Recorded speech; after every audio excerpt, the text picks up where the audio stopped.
Տիկին Հակոբյան, մեր խոսույթում կա եւս մի արտահայտություն կանանց վերաբերյալ, որը ես բացառապես չեմ ընդունում, չեմ սիրում, ուզում եմ լսել նաեւ ձեր տեսակետը։ Ես էլ չեմ սիրում այդ խոսքը։ Արդեն իմացաք որի մասին։ Ես ձեր հետ լրիվ համաձայն եմ։ Չեմ հասկանում ես դա։ Չգիտեմ, մուսկուլներով է։ Չգիտեմ ինչ է, չէ, նկատի ունեն երևի թե կամքի ուժով, ուժեղ, չգիտեմ։ Բայց արդյոք դա բնականաբար օգտագործվում է կնոջը գովերքելու համար, Իհարկե, բայց վիրավորական չի կնոջ համար դա։ Օրինակ ես էլ չեմ ուզենա ինձ նման արտահայտությունով դիմեն, քանի որ ես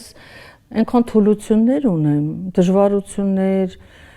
նույնիսկ կարող է շատ ջղայնանամ, արտասվեմ, բայց ցույց չտամ իհարկե, բայց որ ինձ ասեն տղամարդ կին, ես դա չեմ ուզում։ Ես ուզում եմ կանացիությունը մնա եւ իմ համար շատ կարեւոր է դա, երեխաներից շրջապատում, թորնիկներս լիքը ունեմ, իրենց շատ եմ սիրում, իրենց համար ես տատիկ պետք է մնամ, ոչ թե պապիկ դառնամ, դա անընդունելի է, իմ համար էլ չեմ հասկանում ես դա, բայց ասեմ ձեզ, վերջերս այդ խոսույթը շատ քչացել է եւ